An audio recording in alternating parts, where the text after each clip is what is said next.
ஆனா வந்து நான் எந்த சூழ்நிலையிலயும் அழுவக்கூடாதுங்கிறதுல மட்டும் கவனமா இருக்கேன்.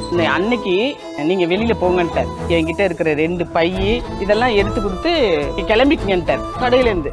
நான் சரி நான் கிளம்பிக்கிறேன், நீங்க நான் வேலை செஞ்சதுக்கான சம்பளம் கொடுத்துருங்கண்ணா அப்படின்ற. நீங்க 3 நேரம் சாப்பிட்டீங்கல்ல, சரியாயிடுச்சு அப்படின்னாரு. அப்படியே கூனி குறுகி போயிட்டேன்.